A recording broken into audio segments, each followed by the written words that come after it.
Capitalist Death Parade! Capitalist Death Parade!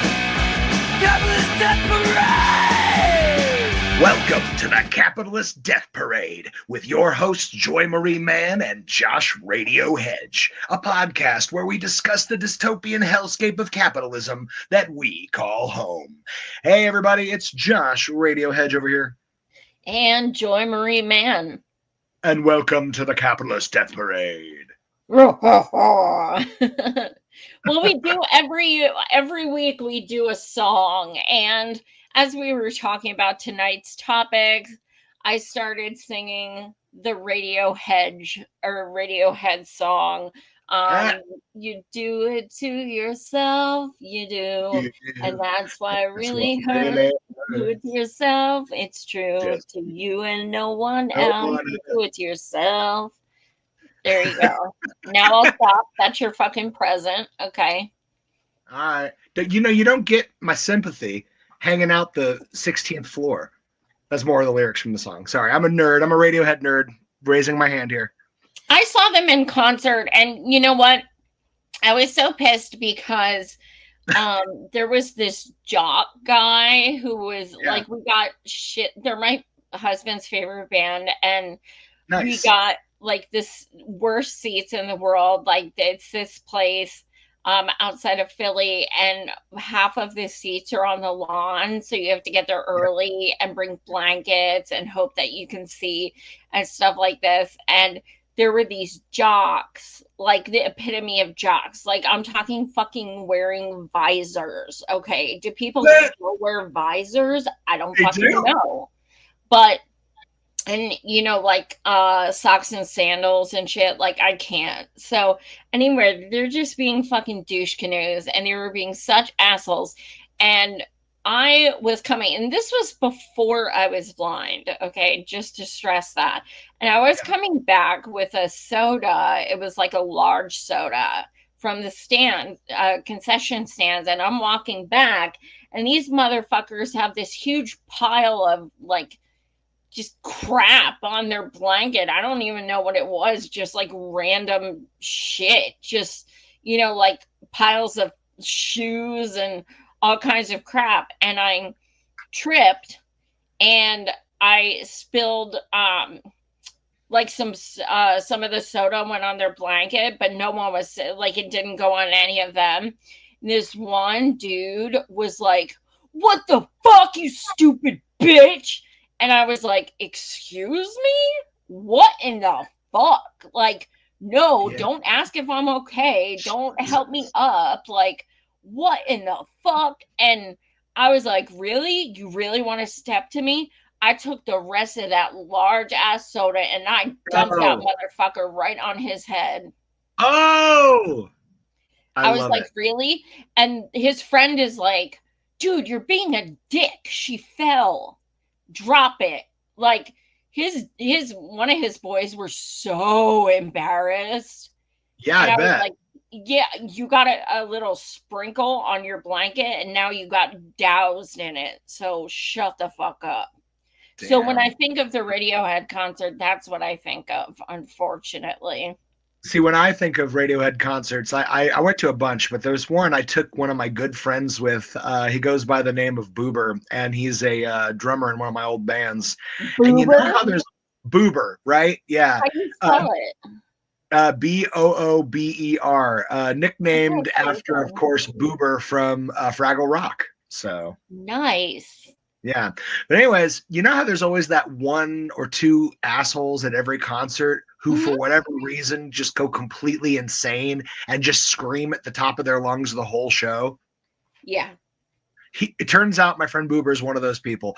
The entire show, he's like,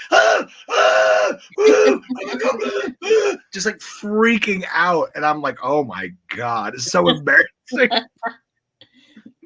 I'm usually like, "Hey, do you know who sings this song?" And then when they say Radiohead, I'm like, "Cool, can you let them fucking do it?"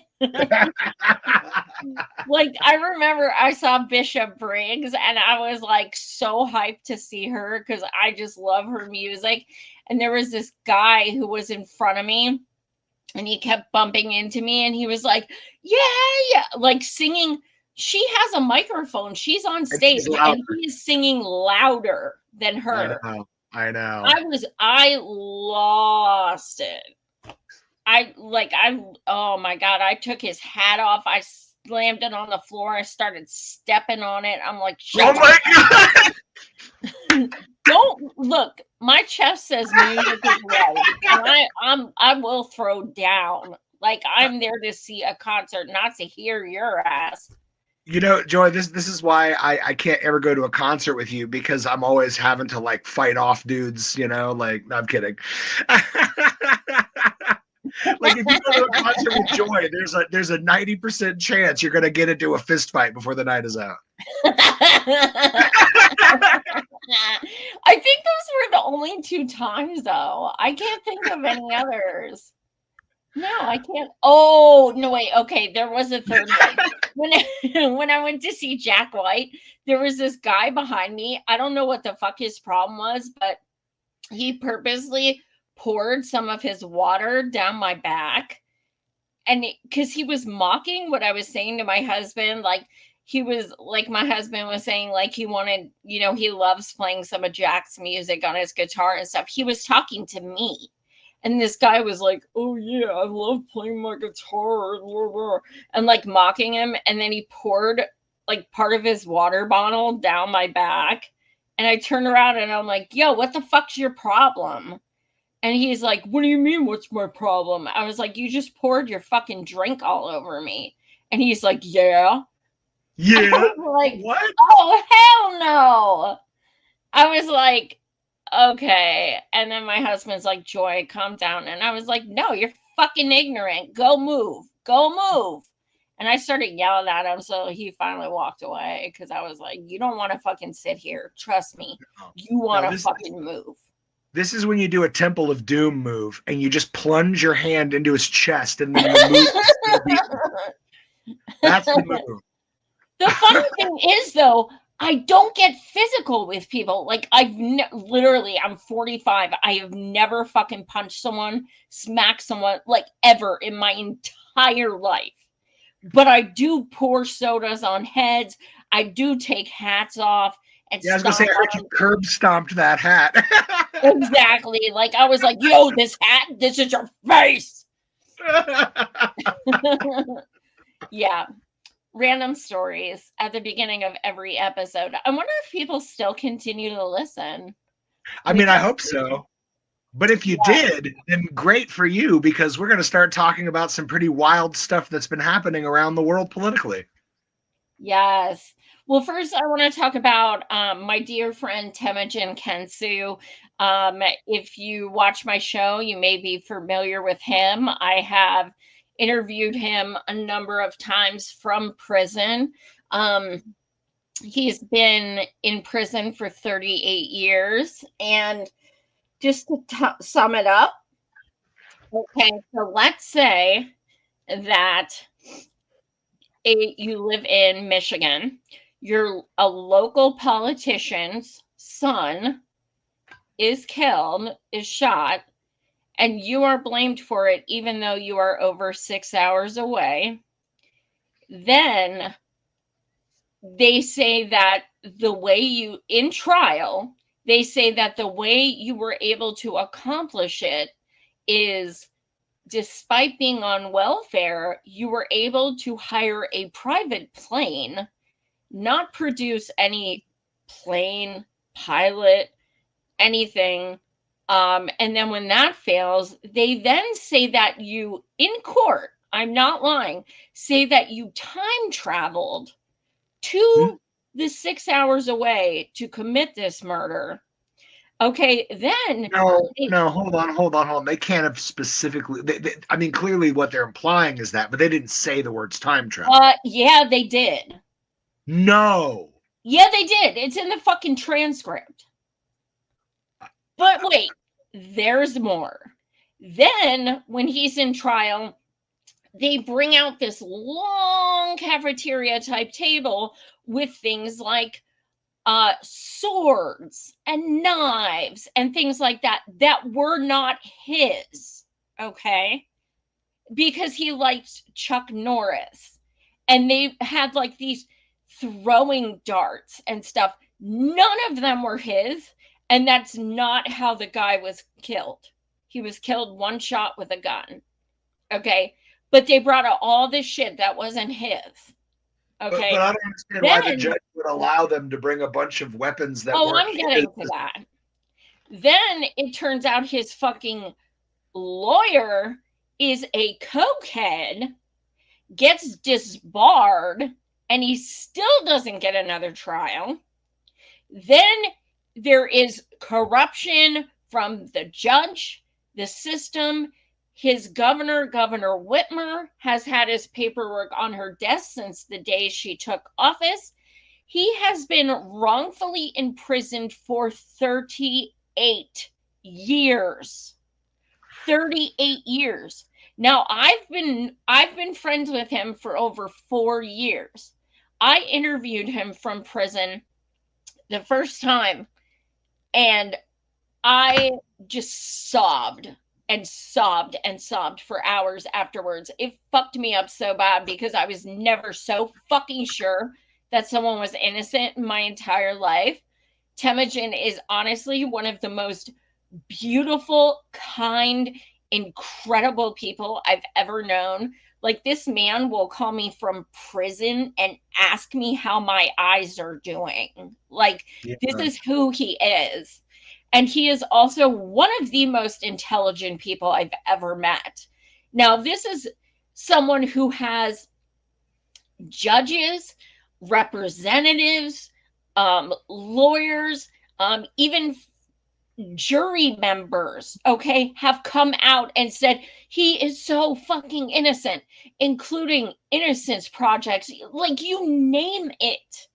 Yeah. The whole fucking Muhammad Ali's daughter does press tours for him to get out of prison. Like, I am not kidding you. This dude has so much fucking international support, and it doesn't matter. Now, I'm trying to. I feel like I read about this just recently. Now, is he on death row, or is this just life imprisonment that he's up against? It's life in prison, but what's the difference? No, you're right. You're right. I just didn't know which story this was specifically, because I read some of the details of the story and I was trying to verify. Yeah, I mean, but here's the other kicker. I mean, that is like the bare minimum. Like, that there are so many other fucked up pieces to the case, but like, he's over 6 hours away. Like he has 19, okay, count it, 19 witnesses who can vouch for him 6 hours away. 19 witnesses. How does he get found guilty by a jury when he has 19 witnesses and they have nothing? Is that racism, probably, right? No, he's white. He's Buddhist. Oh, really? I'm so lost on this case. Like, how the hell is this case so twisty? Like, a jury found him guilty. Well, here's the issue. It was a politician's son who died. Oh, and it was a politician's son who was a very big drug addict and drug seller. And the community did not want his reputation to be tarnished. The community also has very deep ties to the judge. And I mean, look, this is 38 years ago. This is before really interwebs and things like that. Yeah, these people don't fucking know you can't bring out weapons that aren't theirs. They don't know, like, things we all watched 40 years ago. Yeah.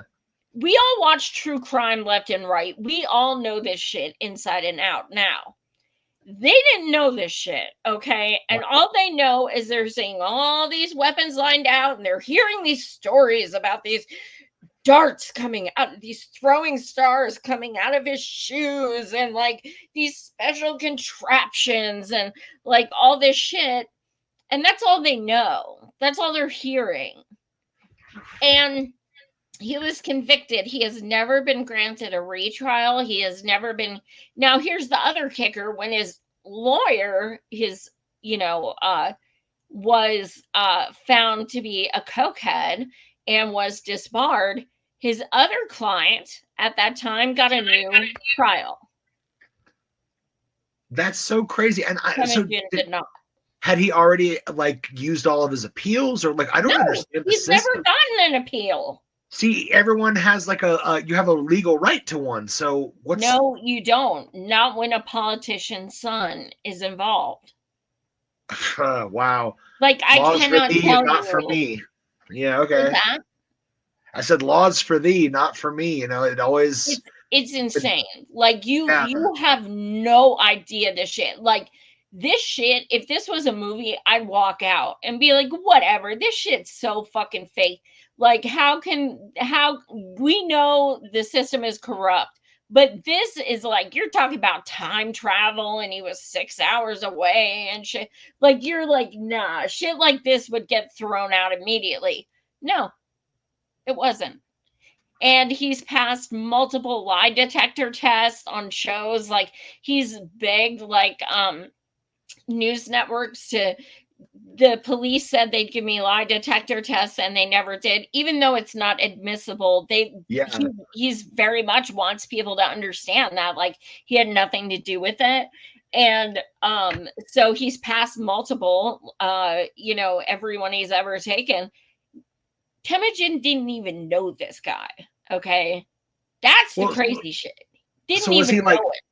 Was he fingered like mistakenly by like a witness or something? No, like I'm just trying to understand how they figured it was him. Like, what's the connection?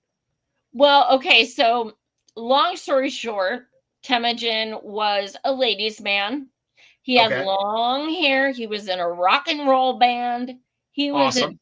He was like, no, but he wasn't nice to ladies. Like, I'm not saying that in like an abusive way or anything, but he was very much like cheated on women and, I'll call you and then never called and that kind of thing. Like a manho. Manho. Yeah, pretty much. And well, it involves that. It's, this girlfriend was pissed, so she made up, she thinks it could have been him because he seemed like the type that could do that because he turned her down for a date, and it just goes on like that. There was it's not like they never even found the gun that was used. Like literally nothing. It's so like what I'm going to suggest is that everyone who wants to know more about Temujin and learn how you can support him is go to Jack Lawrence, go to his podcast. So it's called 1 Minute Remaining, and it's a 5-part podcast about Temujin. And they're honestly, including myself, it is the best podcast that I have ever heard done about Temujin. And you can hear from him yourself. You can hear from Temujin's wonderful wife, Paula, who I was just on the phone with for 2 hours. And it's why we're doing this a little late.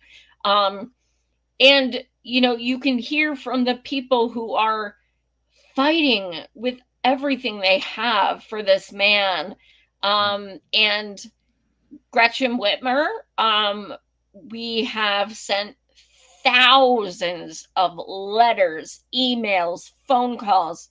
We go in every single one of her posts, like #FreeTemujin. Every fucking post. She doesn't care. And you know why? Because she's fucking bought by the so-called legal system. Oh, man. So I don't know if you guys follow me on Twitter. You may have seen me flip my shit when she was considered, one of the people that may run. I was like, I will fucking go to Michigan and I will fucking raise hell. And even I remember that. Rashida Tlaib, she has come out for Temujin. Like, rock on. I mean, like literally fucking Muhammad Ali's daughter. Like, like it doesn't matter to them. She's still like, she has his life in her hand. And, this man, he just turned 61. He has a tumor on his brain. He has stomach issues. He has so much medical shit wrong with him, and they will not even give him over-the-counter vitamins. This man goes outside and eats dandelion in the prison yards to try and get some nutrients. Yeah, I've heard people do that. That's how bad it is. Crazy. Yeah. It is so fucking inhumane. I cannot tell you guys. I think about him every fucking day. Because not just is it unjust, not just is it absolutely incredible and unbelievable, it is being done to someone who is so fucking beautiful and so amazing and still has the kindest soul in the world. And I don't understand. I never will. I would fucking hate everyone in this world if that happened to me. But he's not like that. He loves everyone. It's incredible. So please, please, please, TemujinKensu.com, TEMIJIN,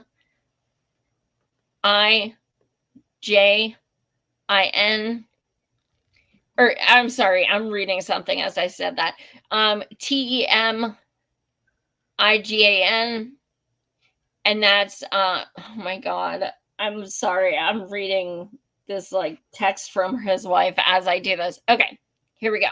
TEMIJIN, TMUJIN. Okay, now I'm focused. Kensu, KENSU, TemujinKensu.com.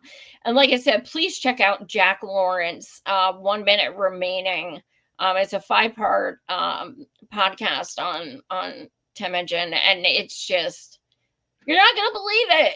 You're not gonna fucking believe it, but it's true. So I'm gonna be interviewing him from prison yet again on updates. So watch for that. I believe we're doing it within the next 2 days. It's hard with prison. You have to go through so much shit. Yeah. To even say, and they know me. I've interviewed him so many times, but yeah. Well, that's awesome. I'm gonna look forward to watching that and getting a little more info. It's just maddening. It's fucking maddening. All right, can I talk about the thing that is the most maddening to me right now? Let me guess. Is it a kind of baloney? Don't I wish? No, you see, when I was young, I was obsessed with sci-fi novels, specifically dystopian sci-fi novels. And I loved them because they would give you these kind of like horrific what-if type scenarios if technology goes awry. And today, a news story happened that sparked, I don't know, something that connected to that old love of dystopian sci-fi, because I was like, oh my God, I now live in like a dystopian, like cyberpunk world, because today there was a cyber attack on 3,000 plus people with pagers in Lebanon in a few different kind of baloney. That's what I said. Is it a kind of baloney? I don't know. I'm so mind blown by this. Like I'm mind blown because they have pagers. No, I'm mind blown that because we're still trying to figure out the details of it. I have not seen any major news outlets yet claim this, but I've seen claims on Twitter of them talking about the pagers themselves had explosives in them. But I've seen a lot of people saying they believe that instead they used the lithium battery in this device and somehow short-circuit it, like a la like a Stuxnet type virus or the worm or whatever, and they were able to cause it to overload and explode. So we don't know on purpose. Yeah, like at 3:30 p.m. their time, 3,000 plus people across 2 regions of Lebanon all exploded at once. Now, what is the mileage of that? Do you know, like the actual distance? That I'm not 100% sure on. Like I said, I just found out about this maybe an hour and a half ago, and I just started digging into some of the details. But it's right now it's hard to say. I think they were near each other. They were near each other, and they were nearer to the border facing Israel. Well, so, I guess maybe it really wouldn't matter how close they were, because if there was something inside the pager, I mean, you wouldn't necessarily have to be in the same vicinity. Exactly. You just send the certain number that triggers the explosive. But I don't know if that's the case. Like, all I can think about is there was one particular comic book that I had read that was another dystopian kind of sci-fi thing, and in it, this supervillain like wakes up in the future, like gets reanimated or something, and everybody's connected to these like devices in their head, like a cell phone in your head, and everybody's connected to the virtual reality and all this great stuff. Well, the supervillain gets the idea, okay, well, I'm just going to create a virus, and then causes those devices to basically explode, the battery to explode and kill everyone. And they do it. And I was like, that's amazing. What a wild, fanciful concept. The idea that you could use people's technology and just like harm them with it, like wild. Isn't that the like G5 or whatever it's called? It's wild, right? Yeah, 5G.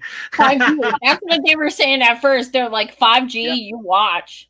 That will give you cancer, you watch. It'll also cause your pocket to explode and for you to like injure children near you. Like, there's been innocent people who, well, I mean, again, we don't know who had, as far as I'm concerned, until we know who had every one of these pagers. They're all innocent people. But I mean, there were like people just in grocery stores and in gas stations and on buses, and they just like, people died just being in vicinity of these explosions. Yeah. I mean, it's horrific. And they're saying, let me read a piece of this article, and this is from hours ago, so it may have shifted, but it said at least 8 people were killed, more than 2,700 injured. And and I'd read in another article that they said over 3,000 of the devices detonated. So it's just like, it's just some of the most insane, like dystopian sci-fi stuff I've ever heard of, that they have found a way to either infiltrate an entire market with explosive-filled devices, or what it could be, they found a way to explode existing devices. So how when like all countries, like my friend is from Iran, and she tells me that like sometimes her parents, in Iran, and her brothers, their internet goes down for days. The government does it. Governments have the ability to do that, right? Just like how Israel has not allowed Palestine to have electricity. It's the same thing. Like, they can control it. But the question is, I mean, I'm still catching up on this shit too. Are people saying it was Israel who did it? We know it's Israel who did it, but are people saying it's Israel who did it? Is Israel saying Israel is the one who did it?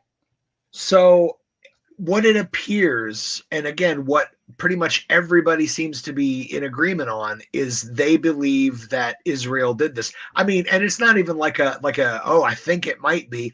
Like Edward Snowden made a statement, and he just straight up said it. He said Israel is committing acts of terrorism. Yes. There were, like, even if you thought, I'm only targeting people that I believe to be militants, you were doing it blindly with these bombs where these people could be anywhere around civilians, and and civilians were killed. That is the definition of terrorism. But, yeah, I looked at a few posts by Snowden, and he said exactly that. He said anyone who did this is a terrorist. It doesn't matter who it's from. I mean, Israel has not claimed responsibility yet, but I mean, I'm sure they'll investigate themselves, so don't worry about it. I'm sure they will, and I'm sure that Anthony Blinken will be fine with just that and nothing more. Absolutely. God. Oh my God. Congrats on World War III, everybody. Yeah, celebrate the end of life. Okay. That's all I got. Well, and we were just talking before we started recording, we just saw a snippet of this when we were, getting ready to go on the air, but, that an article came out that Israel admits that they were giving weapons to Russia. And it's like, okay, so now what do shitlibs do? Because they hate Russia and Russians and use Russian as a pejorative, and they love Israel. So now what do they do? I mean, it really is tough. It's kind of that Ouroboros, the snake eating its own tail, isn't it? It's like I think all liberals really can do at this point is if they could get some sort of brain hemisphere surgery, and that way one side of their mind can totally be like, yeah, Israel's great, and the other side can be like, giving weapons to Russia bad, and then they can actually hold those two thoughts because the brain will now be separate. So basically, like oh my God, my brain. Uh-oh, you had the procedure done, I see. Yeah, lobotomy. That's what I'm thinking. Lobotomy. Thank you. Remember? I don't know if you remember this, but when we were protesting the convention in 2016, there was that girl with Sharpie with like a square on her forehead and like an arrow, and it said Hillary supporter with lobotomy, and she was a Bernie delegate that was making fun of them, and oh my God, I do remember. Yeah. Oh man. Yeah, I feel like I could use a lobotomy. I mean, it used to sound awful, but more and more it's just like eternal sunshine of the I don't know, the scraped out mind. I mean, cool. This whole thing is like a science project in an alternate universe that is getting like an F-. Yeah. Oh, you had asked earlier, like, what was all the info pointing this to Israel? Well, I mean, basically everyone in Lebanon who is currently, having this exchange with Israel is saying, oh yeah, it's Israel. Like everybody there, they're all like talking about how, they're certain that not only they did this, but now everyone has to look out, because that's the thing. It's not just like, I don't know, Hezbollah on pagers. There's a ton of people who use pagers, doctors, cab drivers, all kinds of medical people. I mean, it's kind of wild to think that they could do this and be like, I don't know, maybe they could be if it is like a virusy thing, or if it's like a hack, they could be very precise. But again, you can't be precise with a bomb. I don't know. The whole thing has just got my head spun. I've never seen this in my life, something like this. The Israeli settlers continuously brag about how they have the best precision when it comes to imperialism. And at the same time, they have a lot of quote unquote mistakes. So which is it? Yeah. Well, they have a lot of accidents that America's totally willing to be like, no worries. Oh, you killed a few tens of thousands of your citizens. No worries. Now you're killing our citizens. You're killing a bunch of aid workers. Accidents happen, guys. Okay, hey, can we all just chill out? Congress, would you? Jesus, I just want. It's amazing. I just want our country to even like put on the facade of caring, but we can't even do that. We're so cold. Like every time one of these like mouthpieces of the empire goes up there and whitewashes these horrific crimes, I'm just like, who are we as a nation? What does this mean to be an American and to support somebody just like blithely excusing the worst atrocities of our generation, or of multiple generations, truly? Like, hey, this blind girl said, stop using that. Don't use the word blind as a to mean ignorant. You're right. This is a lesson to everyone listening too. Take that. Yes, I love you, but I'll check you. No, you're right. I will give you a thumb up the butt. Oh no. So before we went live, I said I'll give you a thumbs up when I'm recording, and I was like, then it turned into a thumb up the butt, sit and spin, and because look, this shit gets really heavy, so you gotta be immature sometimes too. If you want something more serious, watch my other shows. Although I do say some inappropriate things there as well, just not as much. But yes, this whole Lebanon thing will be more and more interesting to watch that unfold as we get the details. It's just so wild. This feels like a plot for like I don't know, like a Black Mirror episode, not reality in 2024, where people's devices are just randomly detonating. Like this is some, I don't know. I just don't know how to like wrap my head around an initiative like this, because again, I don't think there's any historical precedence for something like this ever. That something like this. No, and it's because of all the electronics we have now. Not just because it's easier to detonate them or organize things, but also because we have so much information, so much access to things we never had. So it does make things easier for sure. Yeah. Where are you, Anonymous? Help us out. Right? If you're real, if you're listening, help. Or Kim.com or someone. Let us know what's up, people. Let us know. All right. Did you have another topic, or do you want me to jump on to the next one, or did you have anything else? You can go to the next one. No. Okay, yeah. So I wanted to talk about Matt Nelson. Yes. Matt Nelson was a gentleman who self-immolated a few days ago. Now he did that in front of the Israeli consulate in Boston, Mass. The thing that's incredibly frustrating is it happens to be across the street from Four Seasons.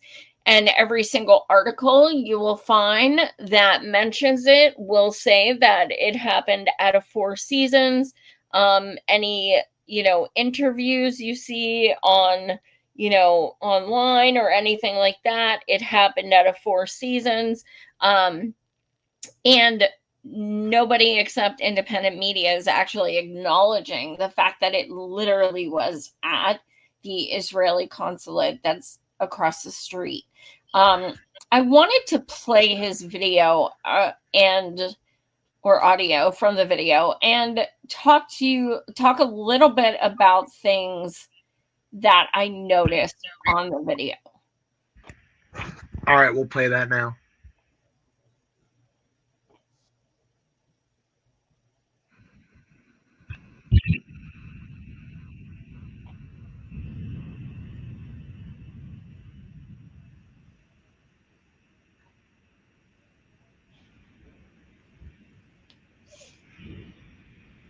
I can't hear anything. Oh, you can hear it? No. Okay. It might not be playing over the thing. My apology. I could try to read the quote if you'd like. No, upload it. Do it like you did last week. Put it in the You know what? I'm sorry, I forgot that's how I did it last week. Thank you. My apologies. Ding, ding, ding. Put it in the Put it in the thing. I know. All right, I'm going to put it in the thing here. And while I'm putting it in the thing, I would like to remind everyone one of the crazy things about this situation. She was talking about how, the media hasn't been talking about the fact that it was in front of the Israeli consulate. They're not talking about Matt at all. If you search the words Matt Nelson and then go into the news tab on Google, not a single mainstream media has mentioned his name. Not one. They have erased this man. They have erased his protest They've erased the suffering that he went through to make his statement. And it's a little heartbreaking. Anyway, I'm going to play this now. I've got it shared here through, so sorry for that confusing part. Here we go. My name is Matt Nelson, and I'm about to engage in an extreme act of protest. We are all culpable in the ongoing genocide in Gaza. We call ourselves the greatest nation in history, yet we spend more on weapons of war than we do on educating our children, helping the homeless, ensuring all Americans have equal rights, and protecting the environment combined. We are slaves to capitalism and the military-industrial complex. Most of us are too apathetic to care. The protest I'm about to engage in is a call to our government to stop supplying Israel with the money and weapons it uses to imprison and murder innocent Palestinians, to pressure Israel to end the genocide in Gaza, and to support the ICC indictment of Benjamin Netanyahu and other members of the Israeli government. I urge any of you who are of the same mind to call your senators and representatives and demand that they introduce and advance legislation to achieve these goals. If sitting lawmakers won't, vote for those who will. The democracy is supposed to serve the will of the people, not the interests of the wealthy. Take the power back. Free Palestine. So, honestly, okay, like, I'm not trying to be insensitive. I'm not trying to be a conspiracy theorist. I'm just going to tell you the first thing I thought when I watched this video for the first time. The first thing I thought of was, why the fuck is he telling people to write to Congress and to call the representatives? Because he knows that has done nothing.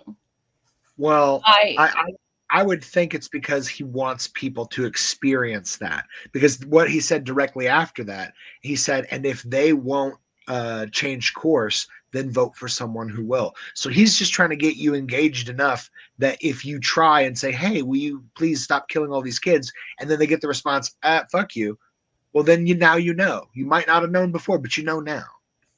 I understand what you're saying, but I don't understand why someone who is going to do, like, literally self-immolate, which is like the most hardcore form of protest in existence, would say anything about voting in their last moments. Like, of course I'm thinking about Aaron. The things he said was so organic, so in the moment, and so heartfelt and so strong and so powerful. And this is like a pre-written thing, and I just don't understand why you would talk about voting and politicians. Like, these are literally the last words anyone will ever hear you say. For me, the last thing I would say is anything about electoral politics. I'd say get the fuck in the streets, raise hell. They don't give a fuck. Make sure you make some noise. Blah blah blah. That's what I picture. Like, when you're going to do something like this, it made me very sad. Like, very sad that someone would do something that drastically and still think that there was any point whatsoever in even engaging with this. But maybe he's a believer, Joy. I mean, maybe he really still believed, you know? Then why would he do that? Because he believed that the only way that these people could be convinced to do the right thing was people like him taking an action that drastic. And he really believed, like, I feel as bad for him as I do for Aaron Bushnell or for the other woman. And I apologize that I don't know her name, but the media blocked her out too. 3 people have now immolated in protest of what's being done by our nation. Actually, it's 5. Is it 5? I didn't hear about the woman. What? Like, who, what, when, or why? This was maybe like 3 months in. I think it was in Georgia, and she had self-immolated, and she had like left a note and everything. But it was the same like this situation where the media is like, woman immolates for some unknown reason ? And then they don't report on the actual facts that they have, which is this was a protest. The internet and the independent media reported on it. But again, no mainstream coverage at all. They didn't even say her name. Her name had to have been found out. It was like days later because the media was like blacking it out, trying to prevent people from knowing who these people are. It's so vile. It is. And I in no way mean to disparage or say anything negative about him whatsoever. It just made me sad to think that like someone's last words would still be trying to tell people about this garbage political process that is never going to change anything. Yeah. I don't know. For me, I watched that video and I watched it a bunch of times, but I see in his eyes and I feel in his voice, he's traumatized, and but he's also trying to find strength and peace because he knows this is happening right now. I mean, like literally after that speech stops, he takes his own life, and it's, I don't know. I feel for the guy so much because I really, maybe he believes, maybe he's a believer. There was a time in my life that I was still a believer, that I thought we could vote our way out of this shit. I don't anymore, but there was a time. I think we all kind of had that, especially like with Bernie and stuff. So many of us thought, oh my God, all we have to do is get him elected and he stands for what we support and everything can change. And then we don't get me started on who he is now. But in any case, I think, however, since October 7th, I don't understand how anyone in their right mind can believe anything will change in this system for any reason ever. I just don't understand. I mean, millions of us are in the streets every fucking day for almost a year, and it's done nothing. Yeah. And it's like, I know, and it's discouraging because it's like they've done such an amazing job brainwashing people to accept like the greatest and most evil act. Like, I was trying to explain this to somebody today. I'm like, do you understand what you are advocating when you say that you have to vote for party X because party Y is so bad when both parties support genocide? Now, of course, we were talking about Kamala, but the point that I was trying to make to him is it's just that I don't know. I'm losing my train slightly. My apology. Anywho, I lost my train slightly there. Woo woo. Choo choo. Straight out. It's like if people convince themselves that blue genocide is better than red genocide, because you do see people saying, hey, it'll be worse under Trump. Please explain to me what is worse than genocide. Please tell me. Oh, and that's what I was going to say. Yeah, genocide is the penultimate crime. Like, as a human race, we determined a set of varying shades of law and justice. And the one thing that we put at the very top of the worst things that you could do to another person, we called it genocide. And the idea that both of these parties are doing everything they can to whitewash it and to get their lackeys and all these poor brainwashed fools to try to push on you that genocide is okay this time because we got to do whatever. I don't know. It's so disheartening having to deal with all these brainwashed people all day long telling me that genocide's okay because we got to get women's rights. It's such a Faustian bargain. Like, what do you think you're going to get out of something like that? Yeah, seriously. And, Trump is garbage. Obviously, Absolutely. He's trash. He is absolutely abysmal. But one thing I'll say is that he has yet to do anything in Palestine, whereas this other person has done something for almost a year. So saying it'll be worse under him, how? He's trash, but you're literally taking up for someone who has been doing this themselves personally Trump is not in office yet. Yeah. He's not Yeah. in office. He has zero power. Zero. The only power he has is in these fucking Trump derangement syndrome people's heads. Yeah. That is the only power he has. Kamala, on the other hand, has power. And she does nothing but enable and make excuses for what is going on. Yep. Yes, I agree. And can I use that as a segue to the next segment? You sure can. The segue to the segment. See, I think Kamala Harris and her complete whitewashing of xenophobia in embracing this anti-immigrant nonsense and in now openly supporting building the wall, deporting human beings, all this madness, I think, is how we arrived at the lowest point in political history that I think I can say that I've ever experienced in my life.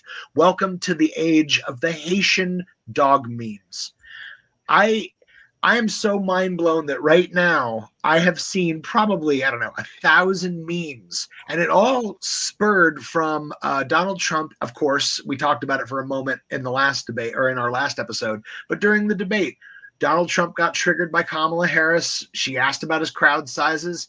And so in defense of feeling all butthurt, he started spouting off about how Haitians are eating people's pets.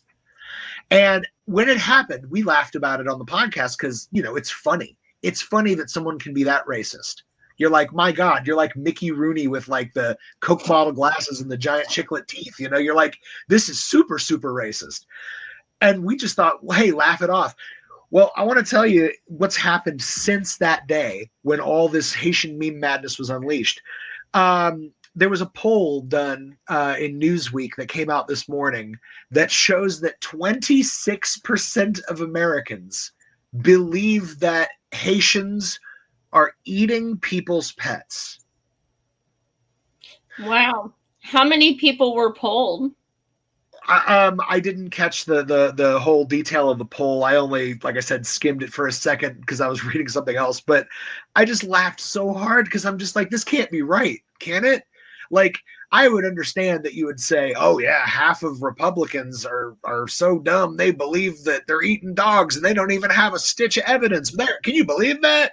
I could see that because, man, I've seen some dumb people.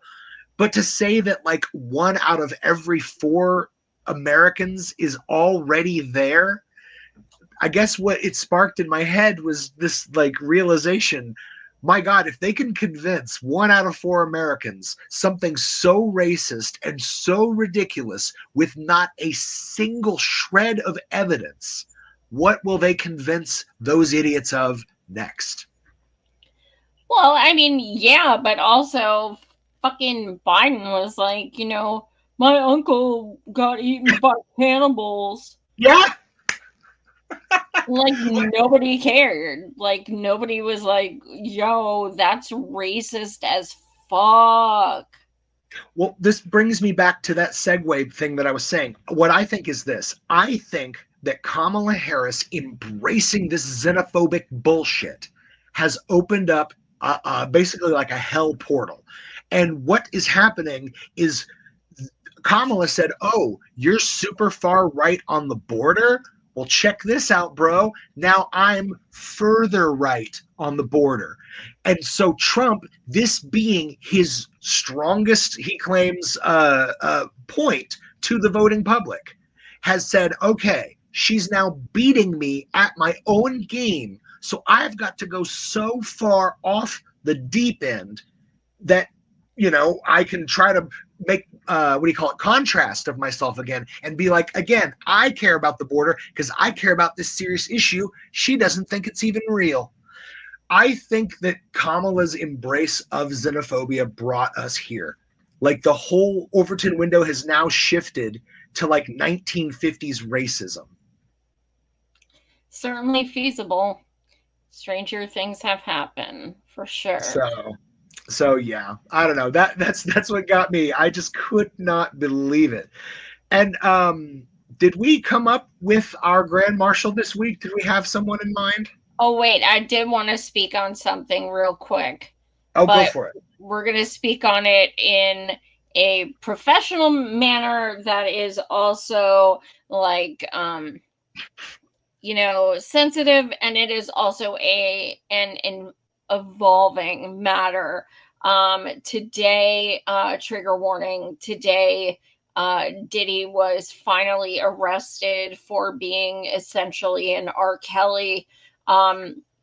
This has been so pervasive in the, in celebrities, in politics. It is so fucking repulsive to just see they are naming some names in some of these documents, and it is so gross. So gross. It's people you may like their music. It's people you may like their acting.